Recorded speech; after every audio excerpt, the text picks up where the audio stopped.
ಸಂಸದ ಪ್ರಜ್ವಲ್ ರೇವಣ್ಣ ಅವರ ಮೇಲೆ ಲೈಂಗಿಕ ದೌರ್ಜನ್ಯ ಮತ್ತು ರೇಪ್ ಕೇಸ್ ದಾಖಲಾಗಿದೆ. ಈ ಬೆನ್ನಲ್ಲೇ ಬಿಜೆಪಿ ಇದರಿಂದ ಅಂತರವನ್ನ ಕಾಯ್ದುಕೊಳ್ತಾ ಇದೆಯಾ ಅನ್ನುವಂತಹ ಪ್ರಶ್ನೆ ಕೂಡ ಮುನ್ನೆಲೆಗೆ ಬರ್ತಾ ಇದೆ. ಲೋಕಸಮರದ ಮೈತ್ರಿಯ ಒಳಗೆ ಸುಂಟರ ಗಾಳಿ. ಮೈತ್ರಿಯನ್ನ ಮುಂದುವರಿಸಬೇಕಾ ಬೇಡವಾ? ಬಿಜೆಪಿಯಲ್ಲಿ ಜಿಜ್ಞಾಸೆ.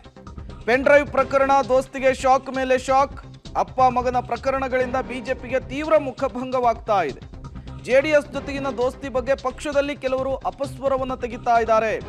ಬಿಎಸ್ವೈ ಮೂಲಕ ದೆಹಲಿಯ ವರಿಷ್ಠರಿಗೆ ಈ ವಿಚಾರವನ್ನ ಮುಟ್ಟಿಸುವಂತಹ ಪ್ರಯತ್ನ ಎರಡೂ ಕೂಡ ಆಗ್ತಾ ಇದೆ.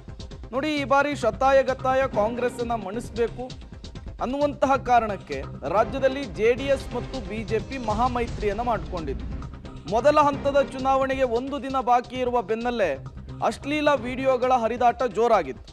ಬಿಜೆಪಿಯಲ್ಲಿ ಜೋರಾಗಿದೆ ಜೆಡಿಎಸ್ ಸಂಘ ಬೇಕು ಬೇಡ ಅನ್ನುವಂತಹ ಚರ್ಚೆ ಹಲವರಿಗೆ ಕಾಡ್ತಾ ಇದೆ. ಇಷ್ಟೆಲ್ಲ ಆದ ನಂತರ ಮೈತ್ರಿ ಅಗತ್ಯ ಇದೆಯಾ ಅನ್ನುವಂತಹ ಪ್ರಶ್ನೆ.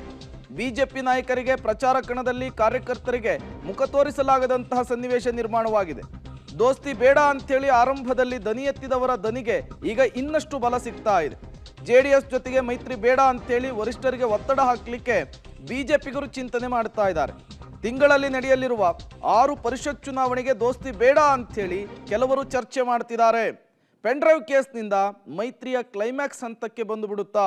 ಲೋಕಸಮರದ ನಂತರ ಮೈತ್ರಿ ಕ್ಲೋಸ್ ಅನ್ನುವಂತಹ ಕಾಂಗ್ರೆಸ್ನವರ ಭವಿಷ್ಯ ಈ ಮೂಲಕ ನಿಜವಾಗುತ್ತಾ ಅನ್ನುವಂತಹ ಪ್ರಶ್ನೆ ಕೂಡ ಸಹಜವಾಗಿಯೇ ರಾಜ್ಯ ರಾಜಕಾರಣದಲ್ಲಿ ಜೋರಾಗಿ ಚರ್ಚೆ ಆಗ್ತಾ ಇದೆ.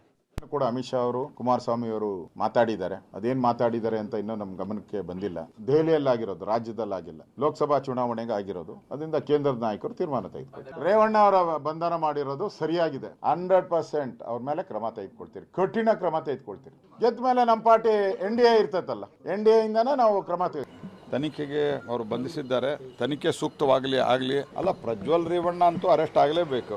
ವಿಡಿಯೋ ರಿಲೀಸ್ ಪ್ರಶ್ನೆ ಇಲ್ಲಿದೆ. ನಾವು ಸಾರ್ವಜನಿಕ ಬದುಕಿನಾಗ ನಾವು ಹೆಂಗೆ ವರ್ತಿಸ್ತೀವಿ ಅನ್ನೋ ಪ್ರಶ್ನೆ ಇದೆ. ವಿಡಿಯೋ ರಿಲೀಸ್ ಯಾರಾದರೂ ಮಾಡ್ಬೋದು. ಕಾನೂನು ತಮ್ಮ ಕ್ರಮ ಕೈಗೊಳ್ತಾ ಇದೆ. ದುರ್ದೈವ, ಯಾಕಂದ್ರೆ ರೇವಣ್ಣ ಸಾಕಷ್ಟು ಅವ್ರಿಗೆ ವಯಸ್ಸಾಗಿದೆ. ಈಗ ಇಂಥ ಸಂದರ್ಭದಲ್ಲಿ ಈ ರೀತಿ ಆಗಿರೋ ದುರ್ದೈವ ಆದರೆ ಸಾಕಷ್ಟು ಆರೋಪಗಳು ಕೇಳಿ ಬಂದಿದ್ದಾವೆ. ಹೀಗಾಗಿ ಒಂದು ಸರ್ತಿ ತನಿಖೆಯನ್ನು ಮಾಡೋದು ಒಳ್ಳೇದು. ಆದರೆ ಎಷ್ಟರ ಮಟ್ಟಿಗೆ ಅವ್ರನ್ನ ಬಂಧಿಸೋದು ಇತ್ಯಾದಿ ಸರಿ ಇತ್ಯಾದಿ ನ್ಯಾಯಾಲಯಗಳೇ ತೀರ್ಮಾನ ಮಾಡ್ತಾವೆ.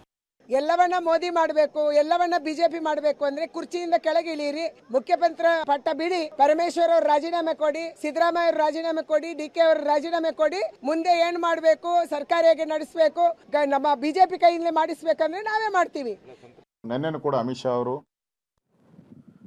ಇಂಥ ಸೂಕ್ಷ್ಮ ವಿಚಾರದಲ್ಲಿ ಈ ರೀತಿಯ ಸ್ಟೇಟ್ಮೆಂಟ್ಗಳು ಬರುವಂತಹದ್ದು ಸಹಜವೇ. ಯಾರೂ ಕೂಡ ಪ್ರಜ್ವಲ್ ರೇವಣ್ಣ ಅವರ ಆ ಕೆಲಸವನ್ನು ಸಮರ್ಥಿಸಿಕೊಳ್ಳೋದಕ್ಕೆ ಸಾಧ್ಯ ಇಲ್ಲ. ಬಟ್ ಇದೇ ವಿಚಾರ ಇಟ್ಕೊಂಡು ಮೈತ್ರಿ ವಿಚಾರದಲ್ಲಿ ಅಪಸ್ವರ ಬರುತ್ತೆ ಅನ್ನುವಂತಹ ಚರ್ಚೆಗಳು ಕೂಡ ಮುನ್ನೆಲೆಗೆ ಬರ್ತಾ ಇದೆ. ಬಟ್ ಅದು ಕಷ್ಟ ಸಾಧ್ಯ ಅನ್ನುವಂತಹ ಮಾತುಗಳು ಕೂಡ ಕೇಳಿ ಬರ್ತಾ ಇರುವಂಥದ್ದು.